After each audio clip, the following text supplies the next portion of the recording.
Good day, class. All right. Sorry for the long intro lead up with the video. Um, this week, we're going to talk about event sponsorship and some other stuff. Okay. So, of course, having a sponsor is a key fact, key figure in trying to reduce the cost of putting an event on. Okay. So, based on some facts and figures of research, industry statistics and trends assert the sport industry weighs in at a healthy $1.5 trillion. That's a lot of money to be contributing to the economy. So definitely an important aspect of our economy that we keep track of, that is tied to other things that give us an idea of how the nation is doing in the pulse of the country. Okay. Global spending on sports sponsorship will top 65.8 billion in 2018. Well, apparently this is a little old, but at the same time, it's probably gone up quite a bit. Well, maybe not because of COVID. It may have decreased a little bit because there weren't many events that had happened during the time of COVID because we couldn't congregate. And so that figure is probably a little skewed, a little off as far as it reflecting the appropriate spending on global sports sponsorship. Okay, so there's a difference here between advertising and sponsorship. Okay, advertising, any paid non-personal, clearly sponsored message conveyed through the media. Sponsorship is different, right? Sponsorship is the acquisition of rights to affiliate or directly associate with a product or event for the purpose of deriving benefits related to that affiliation or association, right? And so when we're looking at advertising, we're looking at it clearly as to highlighting the event, right? Highlighting the actual thing that's going on. Sponsorship is a little different. Sponsorship is here to provide funds and resources to the event managers, the event holders, but at the same time, the sponsors are looking to highlight themselves or highlight their business or highlight what they do in conjunction with the event, all right? They're not necessarily focused on the actual event itself. They just want to make sure that the event goes on, but they use that as a platform in which that they can advocate or demonstrate their particular thing that they do, whether it be, Budweiser or, crypto.com or whoever it may be, because we have arenas that are sponsored by companies, a FedEx arena, those staples, well, it used to be staples, now it's crypto.com, but all those particular venues are sponsored by large corporations. Events in many occasions are sponsored by large corporations. As I mentioned last week, Stagecoach is sponsored by Toyota. Okay. And so Toyota is not looking to necessarily run Stagecoach. They're just providing the resources to the event coordinators, but they're looking for a venue in which they can highlight their goods, products, and services. Right. So you have the event triangle. Okay, so it's basically the event triangle is the culmination of the event itself, the fans, and the sponsors, right? Because those are the three components that we're really concerned about, right, in making this thing a success and really who has the vested interest. Because the event is going to draw the fans, okay, and the sponsors are going to help the event be conducted, right? The sponsors are going to contribute resources and funds in which the event can be held to attract the fans and bring them in. That's how everyone makes money. Everyone gets a little something, right? The event owners get paid via the event and through the fans. The fans get the show and get to have a good time. And the sponsors also have to provide resources to the event, but they also get to highlight their business. So everybody wins across the board, right? The relationship really is there to help the fans really get in there and buy. It's marketing at the end of the day when it comes to sponsorship. You'll see it in NASCAR with the cars painted with the sponsorship or sponsors, I should say, on the car. Or you'll see it everywhere. Sponsors everywhere, but their main goal is to get the fan that's attending the event to come in and buy stuff, okay, and to buy their goods, product, or service, whatever it may be, right? We want exposure, right? More exposure I have, the more likely I'll have people come in and wanting to buy or to participate in, my particular good product, service, whatever it may be, okay? All right, so there's three parts to the event triangle. Right, the event provides opportunity to attract fans and provide exposure, right, to potential sponsors. As I mentioned that before, fans seek entertainment from the event are exposed to various promotional activities, and sponsors exploit the opportunity to leverage fans to board equity. Okay, i.e., the use of a sporting event to market. Right. So as I said before, everybody gets a little something and walks out the door relatively happy.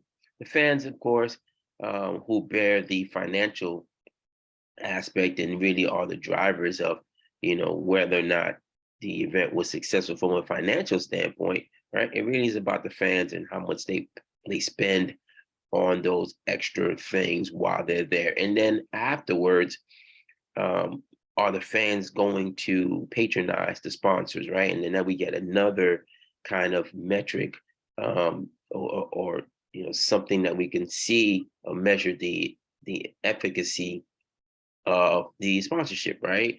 We can see if that sponsorship campaign actually worked.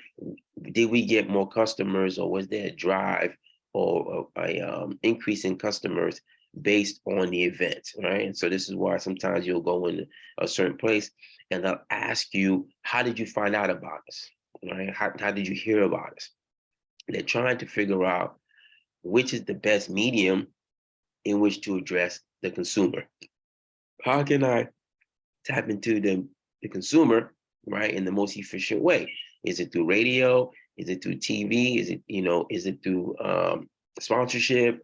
Is it through direct customer? Right. There's different kind of ways in which the sponsors or the companies are trying to reach the consumer, right? And sponsoring an event is definitely a very fast and very smart way to do things in conjunction of, as you're building relationships with other companies, you're building relationship with other venues, and you may be the sponsor for a particular event in perpetuity. And so that means, you'll always have this to be your event that you sponsor as a company, and you'll always get to have the exposure from this event. Okay. So as I said, sponsorship is firmly entrenched in sport and is clearly benefited, right? The sport, sport has clearly benefited the relationship, right? So really, sponsorship opportunities, right? In sports, you have attempted to bridge the gap between needs and wants, right? Preying on the sports fans through enticing promotional campaigns, direct selling strategies, and emotions. Okay, preying is a pretty strong word. I don't know if I'd be would say preying, because the fan also wants to enjoy the event and they willingly come and give their monies. Where preying, or there may be a disadvantage, is that there's no control from the consumer perspective as to how much I'm paying for certain things, right? As we all know, if we go to events, things are marked up pretty high, right? A cup of your favorite beverage may cost $10 at the store. It may cost $10 at another establishment, but at the venue, sporting venue, that's being sponsored, the costs go up. Right now, it may be $15, $16. So you're paying for a lot of things there. You're paying for the event itself to put it on. You're paying the sponsor, right, for their good product and services, right? But you're also paying for convenience at the same time, right? Because the beer's there, or the beverage is there, whatever the case may be, water, juice, it's there, right? And I'm not advocating for drinking alcohol, anything. I'm just saying that these particular beverages are available there, right? So with that said, sponsors always look for a way in which they can, really kind of connect their needs, right, with the consumer's wants. Okay, that's the consumer doesn't need beverages per se. They don't need they can go just watch the game and watch the event and be fine, right? Sponsorships generate the funds to create a memorable event to satisfy the customer. And sponsoring an event can range from advertisement in a program to naming rights in an event. Okay, so you have a wide spectrum, right? You have kind of honorable mention when you put on an event. You can easily just be a very quick spot campaign or spot advertising, right? And you hear it all the time, maybe on the radio or maybe even on TV as you're watching ESPN or something like that. They'll say sponsored by Budweiser, sponsored by Red Bull, or sponsored by whatever. And it's a quick 10, 15 minutes, or 10, 15 second, spot ad, boom, boom. That's a sponsor. Okay. So there's sponsors everywhere. Okay. There's sponsors everywhere. So as I speak about ESPN and some of these other sports networks, right? They are sponsored. Okay. Like most entities that need money, they're sponsored by another company. Okay. So three-step process when you talk about sponsorship. Okay, you identify, you're researching, trying to figure out what is the best possible partnership you can have. Be it the sponsor or the event, or maybe the event participants and also the event goers. Right? Is the city, state, country, is it a good venue, right, to sponsor an event at? Okay. Securing, of course, you have, which is selling. Okay. You have to sell the sponsorship, right? You have to be able to say, hey, you know what? From both ends, from the sporting company or for the sporting team to the sponsorship company, right? We're both trying to sell our particular goods and wares, right? And so once we talk to each other and we're selling each other, hey, I'm selling you this event, you're giving me money. So you're basically selling me sponsorship, right? Or you're supporting me. So I'm going to buy your sponsorship or your support, as far as resources, and I'm going to give you a venue, a platform in which you can advertise or market your particular business, okay? Then maintaining or servicing, right, is actually the implementation, the actual doing of the event, the sponsoring of the event, and also afterwards, are we maintaining this relationship? Okay, are we a good fit? Are you a good sponsor? Am I, putting on a good event? This event, garnering a whole bunch of attention, and it's a good place for me to, market myself, or should I look for another venue, right? When we talk about Coachella or Burning Man, those are all sponsored events that draw large crowds. And so sponsors, companies are always looking to get to be sponsors in these particular events because of the sheer size of the people that go to these particular music festivals or any event, right? And so you have your regular, consistent sponsors, who are always wanting to be part of the most, relevant, high profile events, right? Concerts. If you have a concert, you have Drake or Celine Dion or Madonna or something to that effect. Someone of that mega, that caliber star. Sponsors always looking to chip in, be part of the event because they want the exposure. Okay, but then we need to figure out: are we good long term? Did we make did the partnership service everyone? Did everyone leave happy and in a profitable way? Right? Did we make money? Did we make gains? Okay. Okay. So sponsors can either provide in-kind donations or monetary support. Okay. So in-kind basically means that partners that provide a service or product in return for associating with the event. Okay. So it doesn't always have to be money. We can kind of do a tit for tat, like, okay, hey, you give me this, I'm gonna give you that, right? Kind of a bartering system, right? Not monetary. Then you have the monetary, they're in exchange for cash for the right to associate with the event, right? So the sponsors actually give the event money, right? And they say, hey, here's a sum of money. This is what we want for the money. Can you provide that? Or what can you give us as far as, space, time, right? Resources to go ahead and set up our booth, our stage, our particular display, right? And the more money you pay, the bigger your space, usually with sponsorship, right? So if you are sponsoring a particular table at an event, if you're at the $5,000 level, that may mean you have a table for 5. At the $10,000 level, that means you may have a table for 10, right? The $20,000 level. So you get the point. As the donation, as the sponsorship grows, so does the exposure for the sponsor, because now you get more space, more time, right? More of the resources allocated to you because you're offering a larger portion of monies, right? Or in-kind services, right? To the event, right? So most sponsored values are presented as gradual levels of involvement, as I said before, right? The level range from minimal investment to rights of ownership. Okay, so it allows you to address your needs and potential sponsors need at a level that's comfortable for both.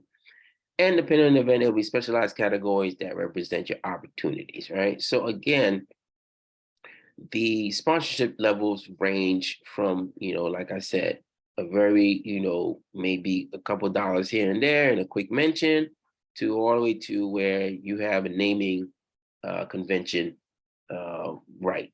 Just like I said, crypto.com, or it used to be the Staples Center, or FedEx Field, or any one of these Honda, the Honda, what's it, the Honda Bowl, where it's LA, where they do concerts and that kind of thing, right? Those are sponsors, right? But those are sponsors that are huge at the high levels, right? Because they have rights to ownership.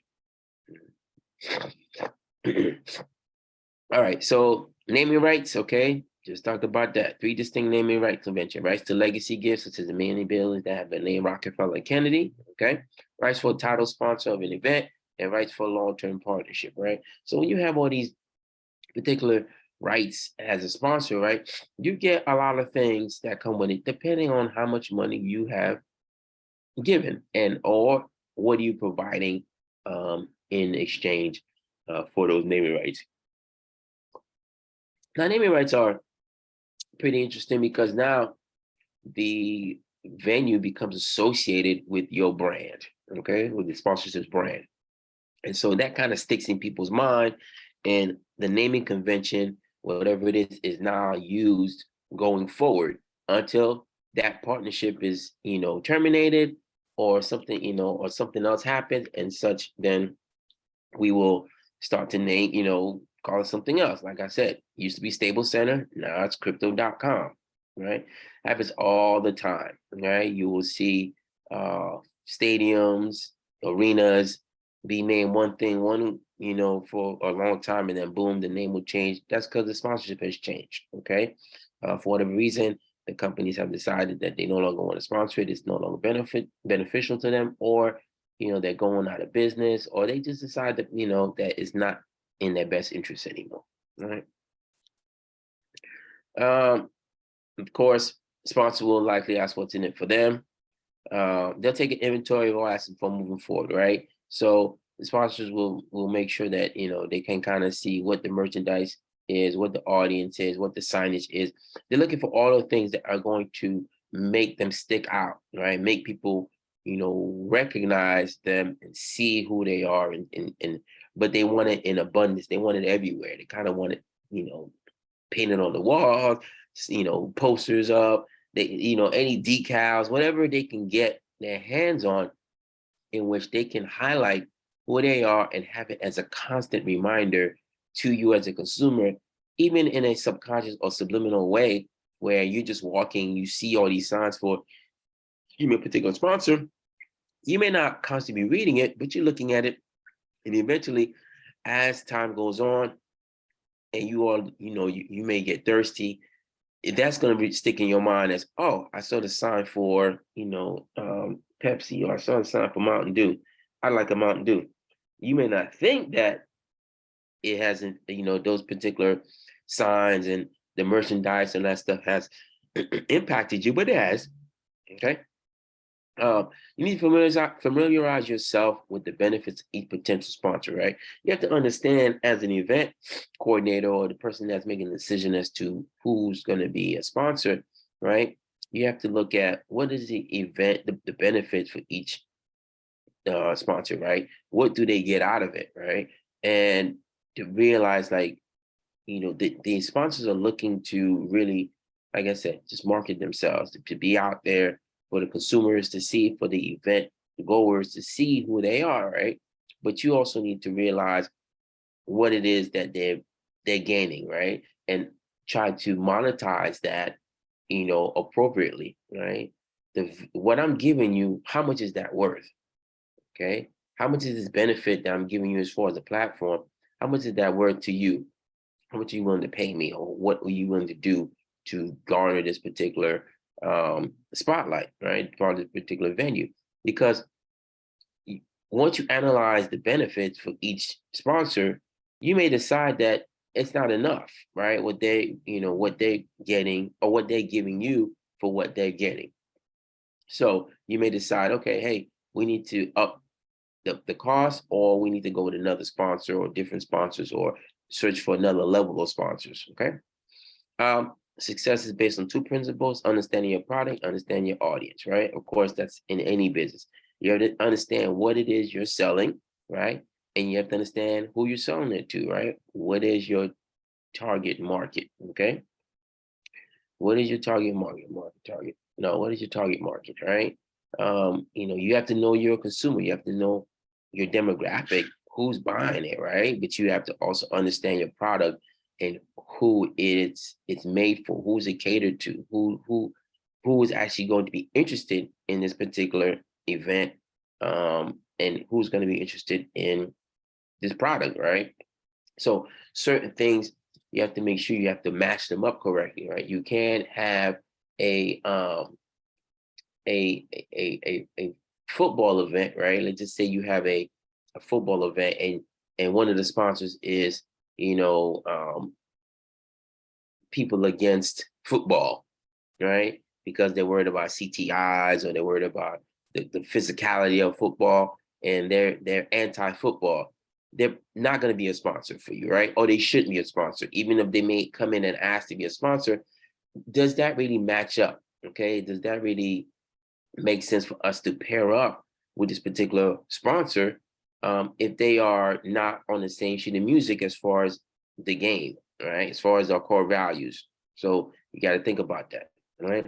So when we look at the sponsorship proposal, right, it's put together, and it should address most, if not all, the questions. Okay. So in it, it should ask, why should I sponsor the event? Who is going to come for the event? Why will they come? How do I target the audience, right? So that is a package that's put together by the event coordinators, right? That is given to the sponsors, right? Because usually sponsors in very real occasions are going to come to the event holders, right? Unless it's a big event, right? The World Cup, the Super Bowl, excuse me, NBA championship, FIFA, those kind of things. Sponsors are going to come left and right, tennis events, golfing events, PGA Tour Masters, any high level sporting event, sponsors are going to come. But in most situations, the sporting venues, the sporting events are looking to the sponsors. They're trying to cater to the sponsors and say, hey, company X, come over here. I got something here good for you. Why don't you come check it out? You should be a sponsor for us, because this is how we align. This is who you're going to touch as far as, consumers. These are the benefits, right? This is why they're coming, why they're there. These are the type of folks you're going to get, right? You may get some very affluent folks, and you may be able to sell other things, right? You're able to do other things. You may have a booth where you are, at a high-end event, and you have a booth that sells yachts or helicopters or other things, right? But it's the sponsor who is, supporting this event, is also marketing their product or their service, and they're also selling it at the same time. So everybody wins out, but you have to, convey to the sponsor what the benefit is, okay? All right. So you get the name of the person responsible for making sponsorship decisions. Okay. You construct this proposal in a sensible order. Professionally presenting your case and employing the KISS principle, right? So those of you not familiar with the KISS principle, keep it simple, and stupid. Okay, that's what KISS is, right? Employing the KISS principle. Don't want to get really too complicated about any of this stuff.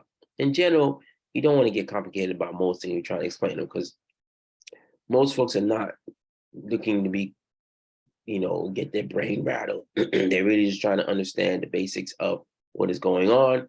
And some of the more complicated things should probably be in the finances and some of these other structures that are being set up in which to sponsor the event. They may have different hybrid instruments as far as, okay, we're going to do 50% here and 20% there, and 10% of ticket sales and 20% of beverage sales.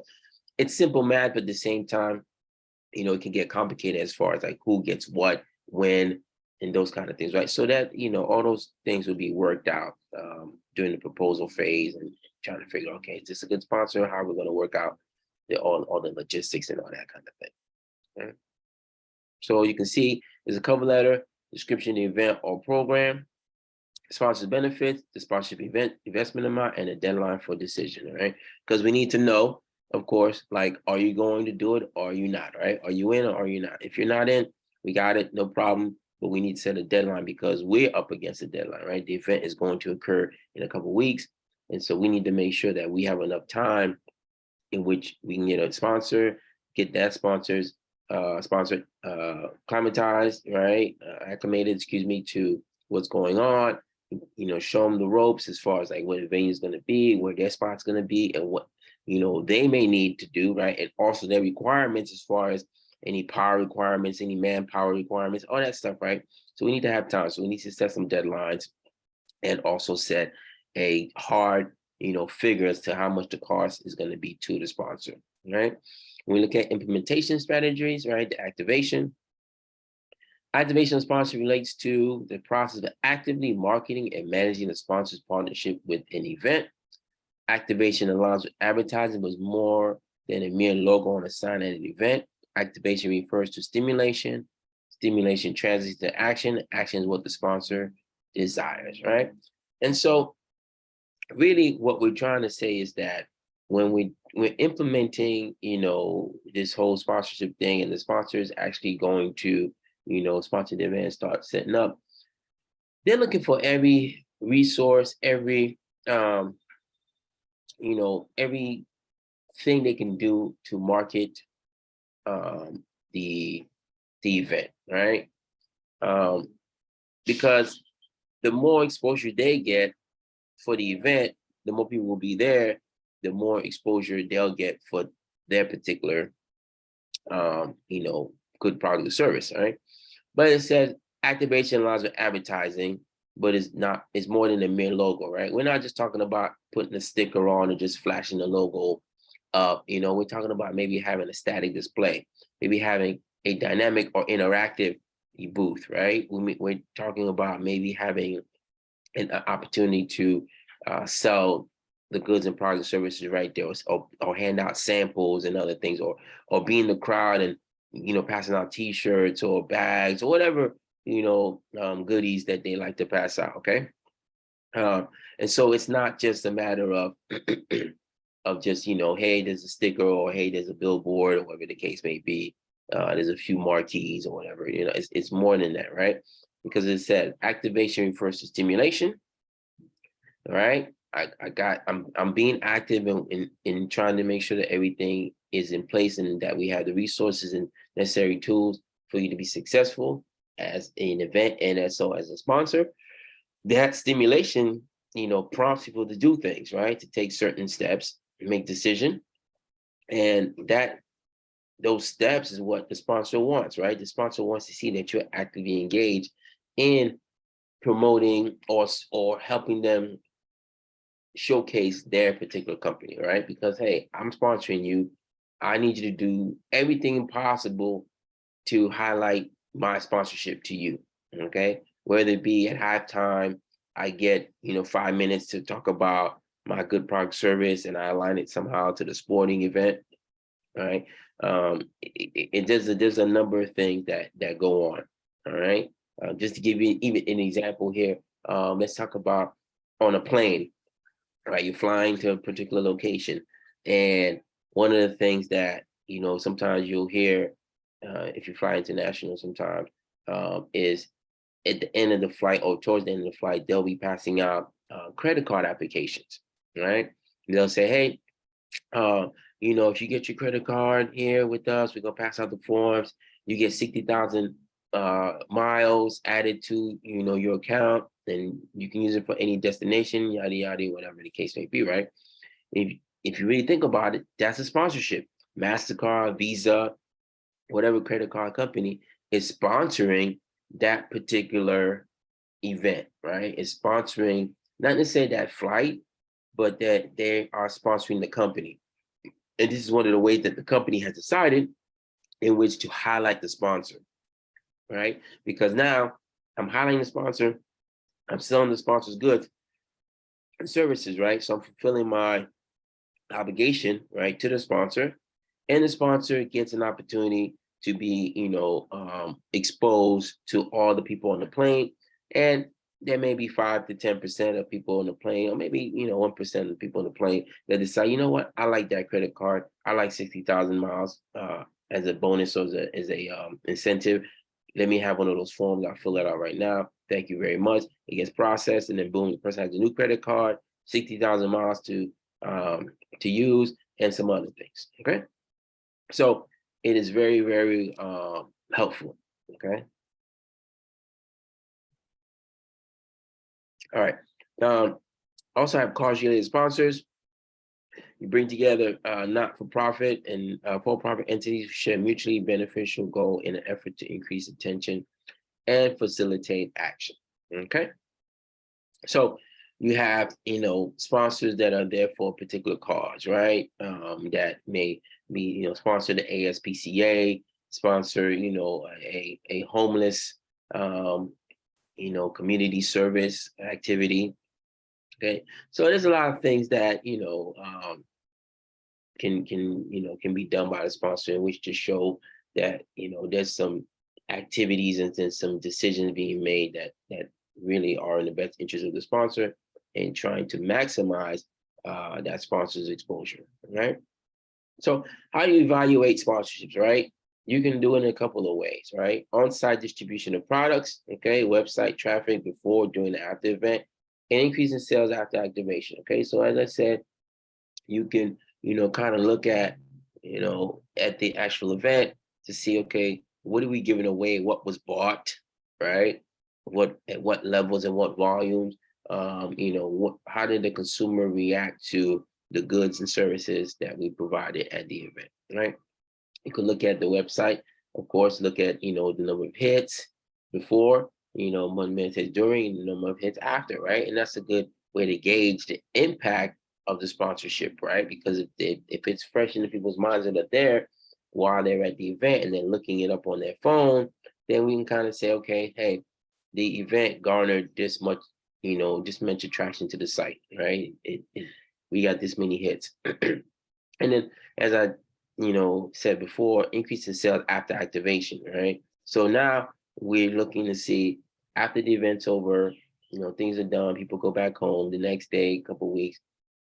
Are we seeing a bump in sales, right? Are we seeing any movement upwards in sales based on the event, right? People come in and say, yeah, I saw you at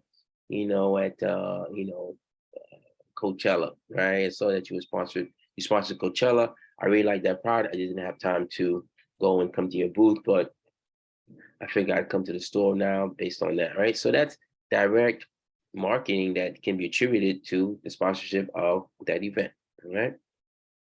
At the close of the event, a general report that encompasses various components of each sponsored package to distribute them, includes samples of all materials that use the sponsor's material. Okay, sponsors expect data gathering that will allow them to determine whether their investment was profitable, right?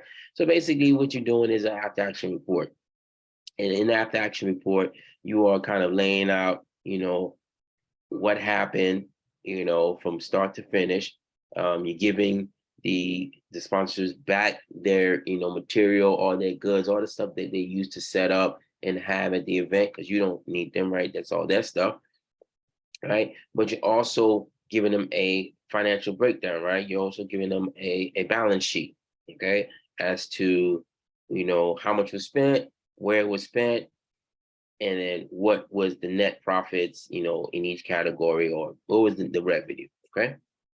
And so once the sponsors see the money, the financial statements as generated by the event, and then they'll compare it to their numbers, right? Then they can kind of see, okay, was this successful? Did we do a good job in this event? And should we do it again? Okay. And so, sponsorship it's a really big deal when it comes to, sporting events, because, a number of sporting events, without the sponsors, they wouldn't be able to happen, right? Because the city isn't always going to sponsor every event there is. Now, they may contribute to a certain extent, but they may decide, we're going to have a minimal contribution to this event, and always and sometimes they don't, at all, and they just collect their taxes, based on, on the hotel, restaurant, all the other stuff that goes on. But the city, the county is not always involved in every event, right? So even in saying that, you'll have events that the city or the county sponsors, but you'll still have sponsors there that, from big companies, right? Let's think about the fair, right? The fair, the San Diego County Fair, the LA County Fair, right? Those are all sponsored by the county in large part, but they are also sponsored by sponsors, right? Other companies that come to the county, come to the city and say, hey, look, we know your fair is coming up. We'd like to sponsor. Where can we get it? Okay. And so that, that's a relationship, especially if there's entertainment at the fair, right? Let's just say there's a music venue, or you go to Del Mar Fairgrounds and there's certain, concerts there. They're sponsored by by the big companies, right? But they're also sponsored in part by the community, because Del Mar Fairgrounds is a local, San Diego entity, right? And so the community is very interested and very involved in what goes on at the fairgrounds, right? Because it's impacting the environment, and it's part of the community, and people that come to the events, right? They're looking for certain demographics, as far as, being able to spend the money and buy the things that are there being offered at the event. All right, so now we're going to event staffing, right? Which is always a critical aspect of putting on a show, okay? So always got to look at the structure, right? Do we have a flat, organization, or we have a tall organization, right? Do we have, when we say tall, we are talking about a lot of layers, right? There's a lot of oversight, basically a lot of micromanaging. Things are slow, right? It's more bureaucratic in nature, where every decision or many decisions have to be made by a next level up, and very limited decision making at the lower levels, right? When we have a flat organization, we have less levels of, supervision. Decisions can be made at the lowest levels, right? We have a little more autonomy, a little more freedom and flexibility, to make certain decisions and to, control what we need to control, right? So sporting events often involve multiple organizations, each having different organizational charts, right? Organizational charts for an event are broken down into functions, right? Operations, competition, guest services. Not gonna belabor this point too much. So now when we're looking at staff, right? You got to think about this, from the aspect of, okay, how much human resource do I actually need? How much manpower am I talking about, right? So the stuff that we look at is really the type of event being planned. Excuse me. Do I need any special skill sets? Okay. Do I need people that can do certain things that are very unique in nature that, I just can't grab somebody off the street to get done, or that I don't have in-house capability? So I have to look at the type of event being planned, right? I have to look at the destination, right? And to figure out the level of support and system needed when securing staff vary by host destination. So for example, let's talk about the now infamous Fry Festival, that was sponsored by, or was going to be put on by Ja Rule and a few other people a couple of years back, and it was a destination event, right? It was in the Bahamas or something to that effect, and they had different tiers or levels of packages for the event goers. You had gold, silver, gold, and platinum, and each one designated a certain thing for the attendees, right? So depending on how much money you want to spend for the event, you'd get certain things, right? Certain amenities, okay? But when you look at the destination, it was very difficult to provide some of those things to the Bahamas, right? How do I bring over all these cots and high-end tents and all this stuff, all those things resident in the Bahamas, right? Probably not. So now how do I facilitate the logistics to get all this stuff over there and then get this stuff set up, right?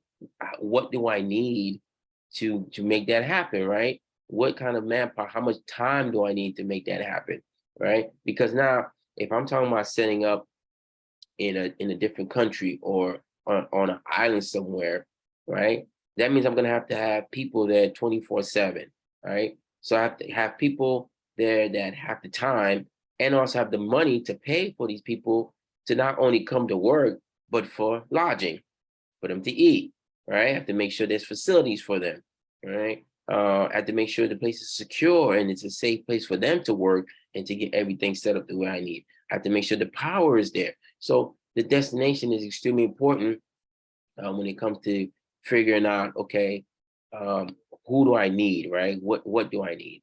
Duration and time of event, right? The longer the time period duration of the event, the more staff you need, right? Because as time goes on, people get tired. You need to be able to switch out staff. You need to have redundancy when it comes to staff. You just can't have one person who's in charge of this particular part of the event the whole time. You need to have a couple people or have a couple teams. And this is why there's so many people involved when it comes to events, because there's a lot of work that needs to be done. There's a lot of little knick-knack here and there, little things that pop up that one person cannot manage on their own, okay? Functional factors, certain staffing positions require greater training and skill than others. Of course, if we talk about putting on the fair, I need to make sure that whoever is putting the machine together, roller coaster together, all these, particular rides that fly up in the air or are very hazardous, I need to make sure that those things are constructed and put together at the highest level, right? To make sure that there are no safety concerns with the particular ride, right? Because now if the ride isn't built together properly, and it's some kind of malfunction, that means I have to shut it down. Shutting it down means loss of revenue. That loss of revenue that's not generated means that it will take a bite out of the profits, right? And so you see kind of how all this kind of connects, and it matters as to having competent staff with the requisite training necessary to pull some of this stuff off, okay? So relationship with organizational actors in a sporting event network, right? Planning a sporting event requires a collaboration, of several organizations. Planning any event requires the collaboration of several organizations, okay? It's always a team effort, right? The devil is in the details. The coordination, the planning, right? That is where your success is going to be had, right? That is where, if you want an event to go off well, that is really where you start, right? The planning phase, right? In the resourcing phase, and the attainment of the vendors and the people that you're going to need, right? The staff, they're the ones that are going to dictate whether or not it's a good event, because their skill level, their dedication, their commitment to the event is going to translate into whether or not the event is successful, whether or not the event looks put together, whether or not the event runs well, right? How the flow of the people coming in and out of the venue works. How do the facilities work as far as bathrooms? Are they long lines for no reason? Right? Is the plumbing adequate? Are we going to have backups? Do we have enough trash receptacles just in case, to make the cleanup easier? We're going to put trash receptacles in any location we can that makes sense, so that people have a way in which to throw their trash and garbage away, because they don't have a place to put it. They will just throw it on the ground or leave it there for staff to clean up. which means that staff will be there longer, which incurs more cost. It's just a whole lot of things that go on with that, right? So something as simple as that can make a huge difference as far as your bottom line, because you'll spend extra time either extra money in overtime and that kind of thing. Okay. So planning a sporting event requires a collaboration of several organizations. We talked about that already, right? So types of scheduling. All right. So you have parallel scheduling, where tasks may be performed at the same time. You have serial scheduling, tasks may be performed in a sequence, right? So sometimes you have things you can do at the same time, right? You can do them simultaneously because they are mutually exclusive and they don't depend on each other. Okay.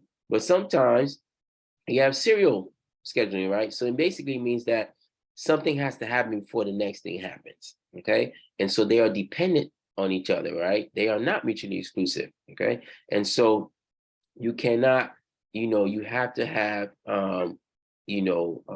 one thing happen and then the next thing has to happen. But the next thing can't happen unless these two other activities occur, right? So when we look at, kind of a conditional probability or conditional terms, right? Something has to happen before the other thing can go, right? And so when you have those kind of scheduling issues, right? One little thing can throw off the whole schedule if you are in a serial scheduling process, right? Certain things requires serial scheduling, right? You need to be able to, fortify the ground, lay the foundation down as far as maybe a parquet or floor or the field turf, right? Got to lay that down first before we can mark it. And then after we mark it, then we can start, prepping the field and all that other stuff, right? And so those things have to happen in a particular order. You can't mark it and then put the turf down or change the ice rink to hardwood floors, all this other stuff, right? And so all these things have to happen in a sequence, okay? All right, so before the event, right, you have to really break down the task and the work, right? What is each person tasked with? What is their responsibility? What is their scope? What is their span of control? Who they have working for them? Who's their immediate supervisor? Who can they go to if they have issues with anything, right? What are the timelines on certain things? What decision making authority do they have? What can and can't do, right? But really, it's about identifying the task and trying to make sure that everybody understands their role. Everybody knows what they are responsible for and what they need to do. Okay, you are in charge of parking. Okay, you make sure that the barrier goes up at 1 o'clock and that the venue is open and people can park once they pull up. If that particular bar or that entryway is not ready to go at 1 o'clock, you're going to cause a traffic jam because people are going to be lined up behind each other, waiting to park, and it's going to extend out into the street, which is going to extend, down the road off the highway. Everyone knows what I'm talking about, right? Sometimes you drive down the 5 or any highway for that matter, and there's an event going on, you can see where the event is going on because everybody's getting off there, but they're stuck in traffic because of the flow of parking, right? The flow of looking for parking and getting situated, and then people getting out of the cars. That all takes time, right? Anytime you're looking for parking, there's usually the situation. You're going to the beach on a busy day. You can see it. People are all lined up behind each other looking for parking, but it takes time. So you have to plan that also, right? But all that is, can be coordinated and can be handled extremely well if people are clear on their task and what it is they have to do, when they have to do it, and who they have to do it with. What's their support? Okay. You should always create a critical dates calendar, right? Just to kind of see what milestones need to be hit, visually, right? There's something to be said about people being able to see what's due and when it's due, right? Instead of trying to keep it all in your head, which in many instances, you'll forget something, right? If you write it down, no matter what it is, it's small, you'll be able to see it and you'll know, okay, this is due today. I got to get this done today, or this needs to be completed by this day. This needs to be done before this, right? So it's a very, very detailed orientated process in trying to figure out, who you need, what you need for them, when you need them, how do you need them, what skill set there's a lot of things that go into that. So the planning phase, as I said before, is extremely important, and to make sure you get it right, right? You make sure you identify the goal and the mission and the problem, right? And allocate the appropriate resources to it, right? And if you do that, then your event should be fine, right? You should be, pretty good. Now, you will have your challenges, right? Is with anything. If there's humans involved, you'll have challenges. But if you have trained your people appropriately and you've given them kind of guidance as to what to do in a case of a contingency, in case of emergency, in case of something that doesn't go according to plan, you've given them some options in which they can choose from without having to come to you to decide what's going on, that is going to speed up a lot of things. And if it comes to the point where they've exhausted all those options and they still have a problem, then they need to contact you. They also know that too, okay? Main goal for staffing during the events to have enough workers scheduled so the event runs smoothly. Once the event begins, planning is over, and event maintenance and operations kick in. Okay. Monitor staffing issues during the event rundown, event presentation tool that outlines precise details on how the event will unfold, and production schedule highlights all the activities at the event facility, right? So you have a bevy of things that help you track and monitor not only the staff, but some of the milestones within the event itself.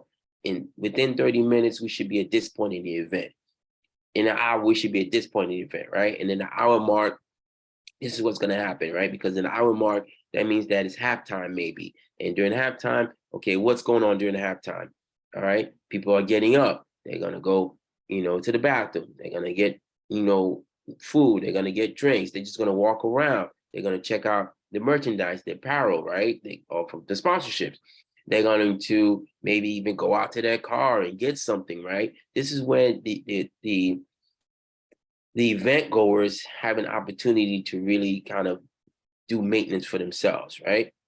But at the same time, as the people are moving out of the venue space and doing the things they need to do, the event coordinators, those folks are also working, in the fringes, trying to make sure that everything is ready for the next phase of the event, right? Making sure that the facilities and those kind of things are running smoothly, that people are having an opportunity to get to the food booth, the kiosk, and have enough opportunity, enough time to buy their food, go to the bathroom, get their drinks, and make it back to their seats, right?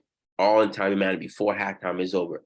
That's a really big endeavor, right? Trying to get thousands and thousands of people through, lines of food through the bathroom and all that kind of thing, right? And so that's why you'll see multiple food venues, right? Multiple food vendors, multiple food, or drink stations, right? That people, you don't have to wait in line. Hey, come on, next in line, or this line is short, you can go here. And sometimes they're separated as far as like the sponsors, right? This side will be I only have, Pepsi products. This particular vendor may only have Coke products. This particular vendor may only have, hamburgers. Depending again what it is that the consumer wants, they'll go to the appropriate station and figure out what it is. But really for the event coordinators and people managing the event, their thing is to get everybody in and out as smoothly as possible, back to their seats and participating in the event again, right? We need to keep track of all that. So we need to have a very detailed listing and schedule of what's happening, when it's happening, how long should the whole process take, right? And so what are some of the things that we are looking at for that whole thing, right? So after the event, right, we have to evaluate the staff planning, right? We look at the supervisors and staff who work the event, including volunteers, and try to figure out what are the pros and cons of, what we did or how we approached it, right? We'll look at places to improve and areas that were exceptionally good. We will probably take those and use this as a template or example for future events. But really, we're looking to, see areas that have deficiencies and trying to correct those areas. We'll also do exit interviews and talk to the volunteers and talk to the staff and to see what their take on it was, right? Because it's critical to get their feedback because they're the ones actually executing. So if a volunteer or a staff member says, hey, you know what, I ran out of cups midway through, right? I suggest that we have, cups in inventory at the stations and not at a, centralized location where I have to go get them, right? Or we ran out of this particular product, very quickly within, this amount of time, or this particular sponsor or product provided a certain, mechanism or equipment, and equipment didn't work, right? Or you need someone here that understands equipment in case it malfunction. Our point of station or the way payment was, managed, right? We need more options as far as like maybe Venmo or Cash App, or we need higher end point of stations, right? We don't, a point of sale station. We don't want people using old just registers and old analog or digital registers, right?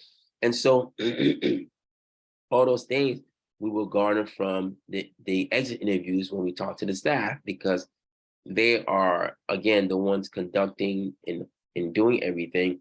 They have the best perspective in which to provide feedback that will be beneficial to us improving the process next time, right? They will tell us what the good and bad areas were and some of the things that they encountered, as far as maybe,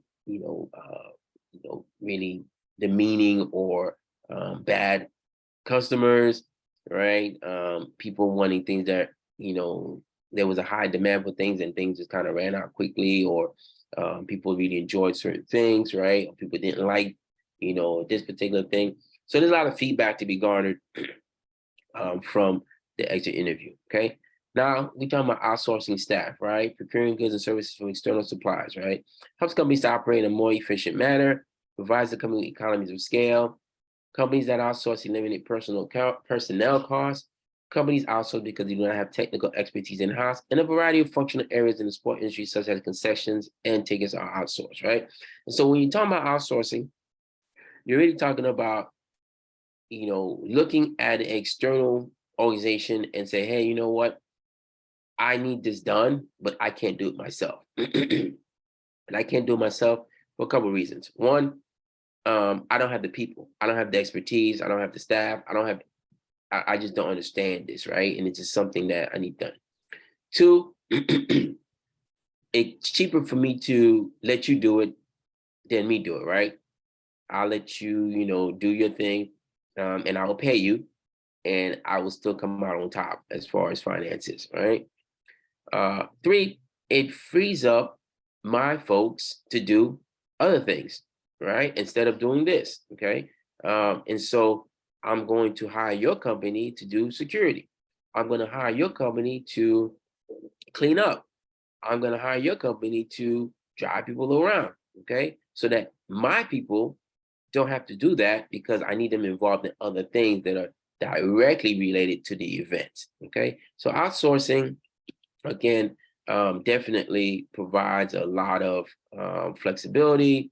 It can help in the reduction of cost, and it, allows you to hire people that are extremely proficient in what they do. This is their niche. This is their core competency, and so why not let them do it and do it well, versus you trying to do it and doing it a mediocre job and not really doing it well, because it'll affect other areas of the event, right? So let them do it and handle it. The only thing with outsourcing is that you lose some, you lose some control, right? You lose some sense of control. You lose some sense of decision making, and you really don't know if the decisions being made are, necessary in line with your ethical or moral values. But at the same time, what are you going to do, right? You have to trust and believe that the company, through vetting and through, coordination and talking, that they are in line and going to do everything that they're supposed to do the right way. All right, excuse me. All right, so challenges of managing and motivating staff, right? Event managers are managing a staff of both full-time and part-time employees and volunteers.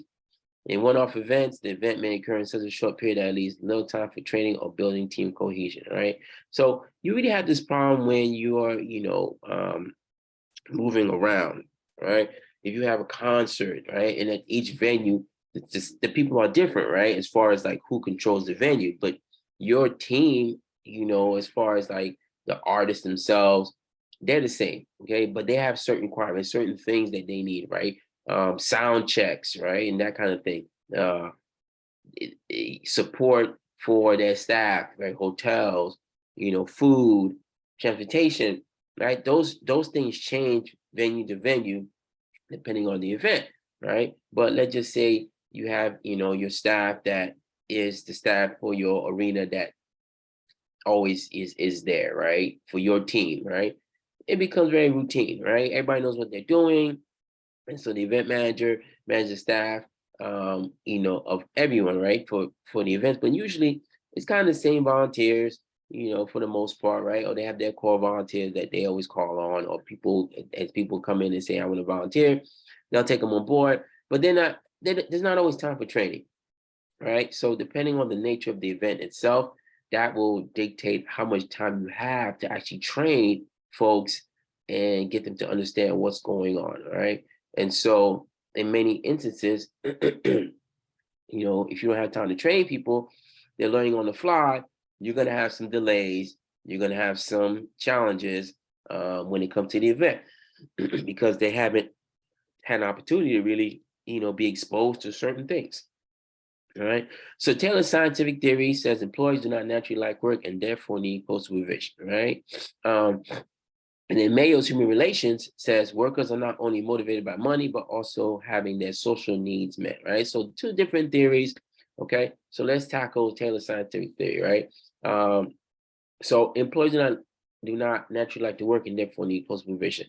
That's not necessarily true, but in human nature is that we like leisure over work, right? And so naturally, if you are managing a team of people, you need to be very diligent in how you supervise them, right? You don't want to be micromanager, but at the same time, you don't want to be laissez-faire, all right, as far as how you manage your team. Okay. You want to have close supervision, but you don't want to infringe on their own, kind of autonomy, decision making. And you want to enable them, you want to empower them to make decisions without you. Okay. And so yes, people don't naturally like to work, but at the same time, if you supervise them in a way that's not, intrusive and demeaning, then they will do what they need to do. They'll do their job because they understand that at the end of the day, that, you know, a poor performance may lead them to being terminated or may lead them to not being uh, asked or giving them the ability to participate in the event again, right? And so they may very well, um, they'll. What I found is that most times when it comes to sporting events and events in general, most people want to work. There's a few areas in sporting events where people, third party companies are outsourced, and you can see that the people there are somewhat lazy, right? Because maybe the trash redemption was outsourced, and so those people are coming in, and but they're not really doing a good job. You see the trash overflowing. There's no receptacles where they should be. People they're not doing their job as far as sweeping and collecting trash as they see it. So you have to stay on them. Now, when we talk about Mayo's theory, right? It talks about this is really talking about intrinsic and extrinsic motivation, right? So when we talk about intrinsic motivation, we're talking about things that motivate people because it makes them feel good, right? A pat on the back, some kind of acknowledgement, or just just self. I just feel good about doing a particular thing, and so I don't need a reward. A physical reward. I don't need an extrinsic reward, right? Extrinsic is more of a tangible reward, money, reward, a bonus. You're gonna get vacation days or something like that, right? That's extrinsic, right? And so those are tangible, physical type, not physical, but um, more of monetary or things that uh, have a a a different type of impact as far as like you know being tied to money. Okay, and so people just don't look for money in many situations. They also want to have their kind of personal needs met, right? They want the accolades, they want the acknowledgement, they want the recognition. They want to also participate in the event, right? They want to feel like they're part of the event and that they're part of the team that supported the event, right? And so it's just not always about money. You can have other motivators, okay? Maslow's hierarchy of needs, all right? We are pretty familiar with that. Humans are satisfied or motivated by unsatisfied needs. Certain lower needs must be addressed before a person can meet the next levels of needs, right? So before you can, say you want a big house or whatever the case may be, you have to have the house first. You just want simple shelter, right? You need security. You want to feel safe. You need to eat. You need water, right? Those are basic needs that have to be fulfilled first before you can start really thinking about, oh, let me go do some other things. Let me, do some extracurricular activities. If you're worried about just surviving, you're not worried about going to school. You're not worried about, going on vacation. You're worried about where am I going to get my next meal from?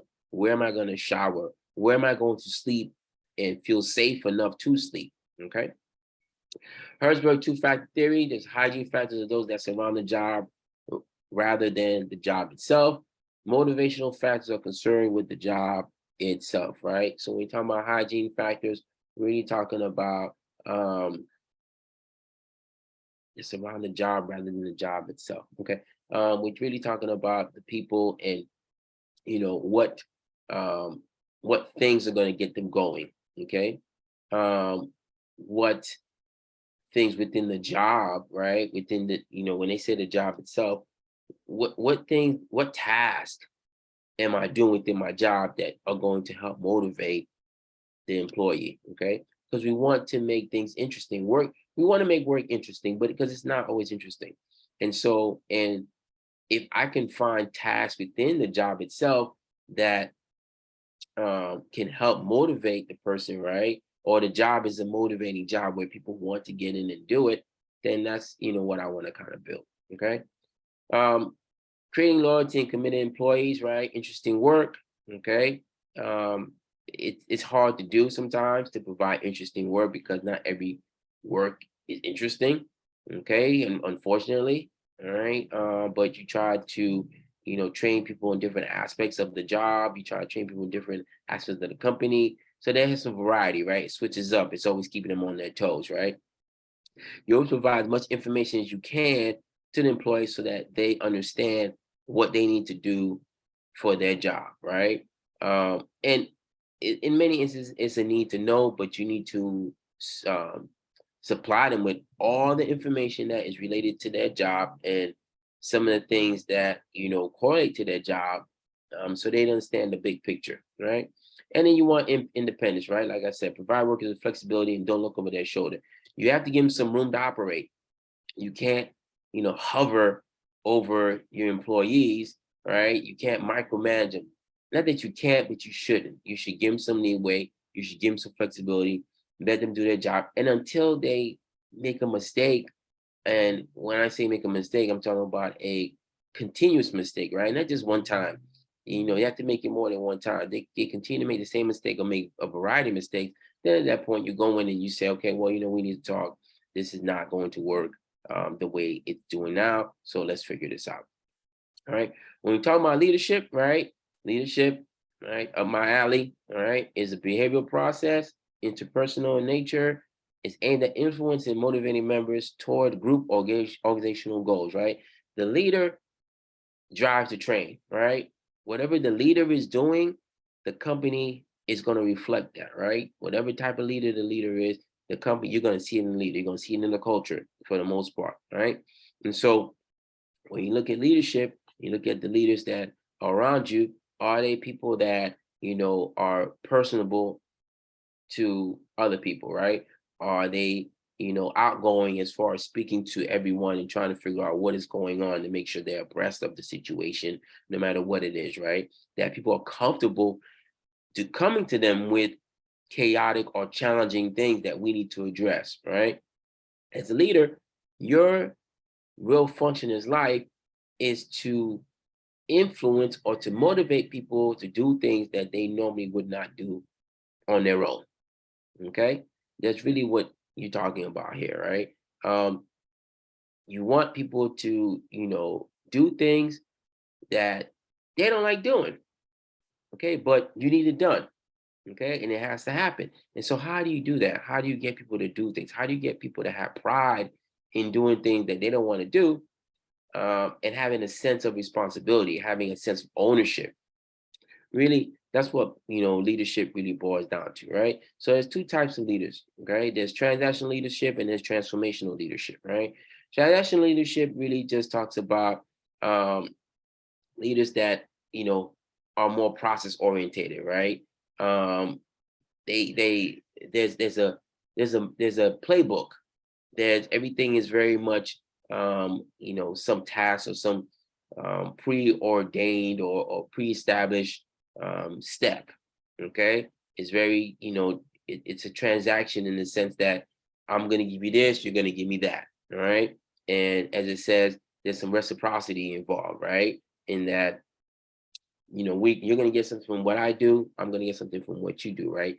But there's a process. There's it's not like um it's not me just saying something, it's me doing something and you doing something back, right? So there's a transaction. Whereas transformational leadership is more about getting in there and being personable, talking to people, giving them motivation, encouragement, kind of a pep, pep talk sort of, but being more of a person that is charismatic in nature and being able to sway people by talking to them, by engaging with them, right? And not just doing something and then expecting something in return or some result. Okay. Bill Clinton is an example of a transformational leader, right? He's very charismatic.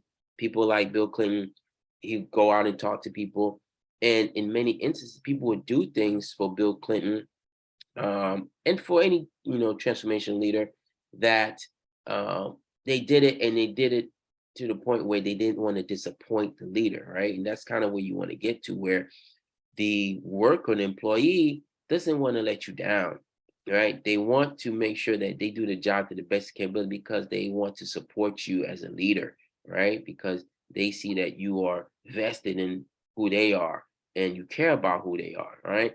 So the transformational leadership style has its pros and cons. So does the transactional leadership. It depends on the situation, right? We also have situational leadership that we talk about, and depending on personality and the particular job at hand or the event in hand, um, you should be able to switch back and forth between the two. But again, some people are very transactional in nature and are not very, adept at speaking or being a transformational leadership. And others are more transformational where, they influence people by talking to them and being engaging and trying to figure out who these people are. Right. Some leadership theories here, all right, trait theories, right? People inherit certain traits that make them better suited for leadership, right? Height, weight, intelligence.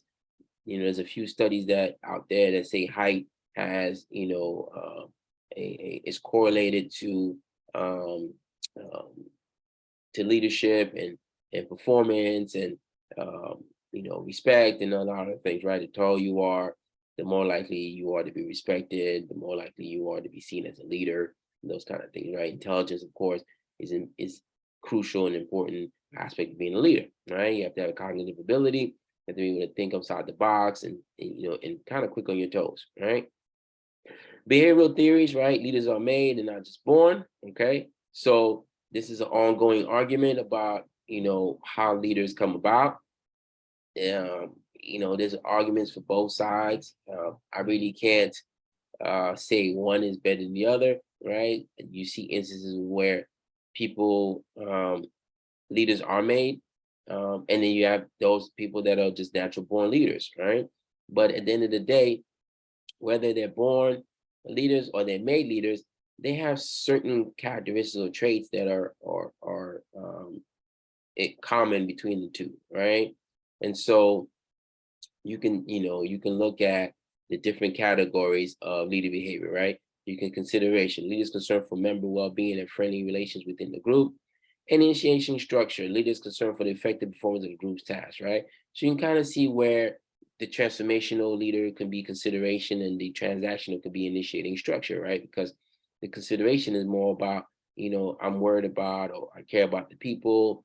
Not that transactional leaders don't care about the people, but they're more concerned about the process and about the tasks and some of the things that need to happen, right?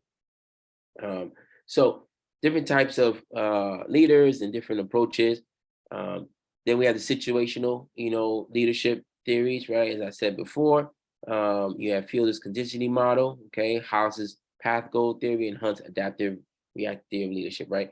Not necessarily things we need to get into right now, but I would definitely um, tell you to go check them out, right? When talking about Fielder's contingency model, we're really talking about how people deal with challenges and things that don't necessarily go well and how leaders react to those things.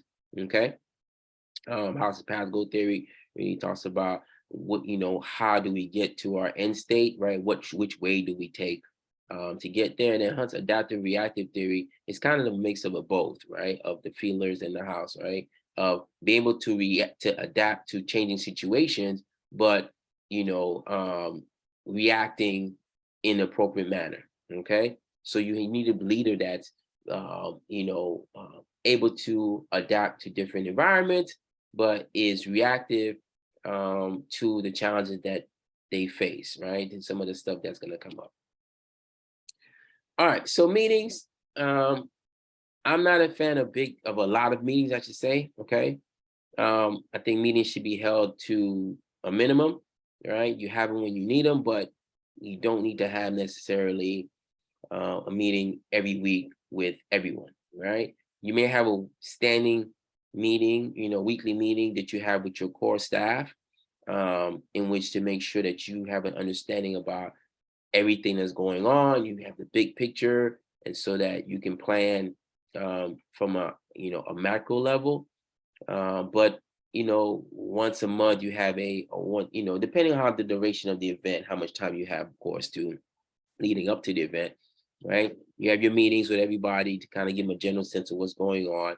And then once, you break up the task and everybody knows what they need to do, those particular groups or departments can have their own internal meetings, right? And even then, you probably want to hold that to a minimum, but they'll have a lot of more informal meetings where I can go to someone's desk and say, hey, you know what? How's this going? What's going on with this, right? And I can kind of move around the space within the department and just get questions answered without actually having a meeting, right? But at the higher levels where you have the decision makers, the CEO, CFO, whatever, those kind of guys, they may have a weekly meeting that they have in order to assess their situation and the status of where we're at, how long is it going to take, what we're looking at, as far as the monies and in the our financials standing and those kind of things, right? So requirements for creating and facilitating effective meetings, right? You prepare, right? Of course, you want to make sure that you have an agenda, you have a schedule, because you don't want to waste time just off the cuff, excuse me, in a formal setting, right? You want to conduct and document the meeting. You want to have minutes, right? Especially if it's a major events. You want to have minutes, and you have minutes because you want to be able to go back and reference the meeting because you're not going to remember everything that's been said. Okay. And so if you have a documented recording of it, or you have someone taking minutes of the meeting, you know which topics that were addressed and which things that need to be looked at, things that could be pushed back. So you can kind of prioritize different things, right? And then you have follow up after meeting, right? You want to, kind of pass out the minutes, okay? And then you have, action items, okay? You have things that need to be done that we've discussed in the meetings that we know need to be addressed, right? So we have some action items to take care of, right? Communication, of course, is always pivotal. in any situation, right? So you want to always be communicating with the staff, you know, during, before, and after the event. Okay, you want to try to do it as personable as possible, face to face. Now we do a lot of texting, and we have a lot of technology that helps us communicate. And so it's great from an event space standpoint, but it also can be somewhat confusing because you can't really tell the tone, the inflection, or the urgency in a text. And so a phone call might, be better in certain situations. You can, but again, the person is getting inundated with phone calls. Everything can be an emergency. If everything is, then none of them are emergencies. Okay. And so communication is definitely key, right? We have social media that we use now, like I said before, in which to communicate. And an on-site communication, usually walkie-talkies and that kind of thing, right? Where people can communicate with themselves through a intranet um, between staff, and or they're on a certain channel, certain wave, and they're the only ones on there. They can talk to each other and not have to go look for each other. They can just kind of go back and forth and say, hey, in the radio, I'm looking for Tom, where you're at, report to wherever, need your help. All right.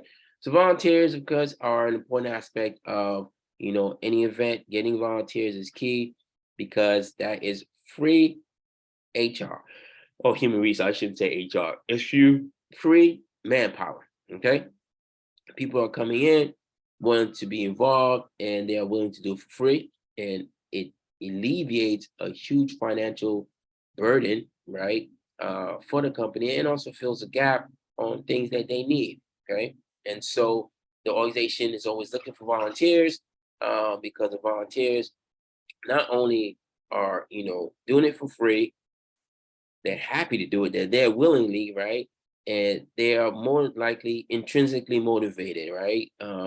And they may be motivated by the fact that they're part of the event, right? And they may get to see some of their, favorite athletes or musicians or whatever, actors, whatever the case may be. But you need to be able to train them and get them to understand what it is they're there for, right? Because as a volunteer, they can very easily just walk away, right? There's nothing tying them there to, the obligation, right? They just said, hey, we'll do it. And then you task them with certain things, and then they fall through and you're out of luck. There's no really way, no consequences, and there's nothing for you to do to, to punish them or to, get at them because they're volunteering, right? So they really have no skin in the game when it comes to that, right? And so you always take a chance with, using volunteers. So, when it comes to volunteers, depending on the event, you want to keep volunteers sort of relegated to, not to, you want to keep relegated to tasks that are not going to negatively impact the event if they happen to not do their job well, or happen to not show up, or happen to leave midway, right? Now, some events are all volunteers, right? Let's just say the Paralympics or even the Olympics sometimes. There's a lot of volunteers participating in that. And I'm sure there's some turnover in that aspect, but for the most part, most volunteers are pretty dedicated to the cause and what they are here for, right? So we have our team building, okay? Organizations develop teams in an effort to empower employees to more fully contribute to increased productivity, right? Team dynamics is a huge, huge thing in making sure that an event goes off without a hitch, okay? You have poor team dynamics, people that don't get along, that causes friction, people don't want to talk to each other, people don't want to be involved with each other. And so, people have some animosity towards each other that will cause challenges to occur. And there'll be delays and certain things because someone says, well, I don't like that person and I'm not going to help them do this. They can do it on their own, or I don't have time for that person. I got other things, or someone else I'd rather help.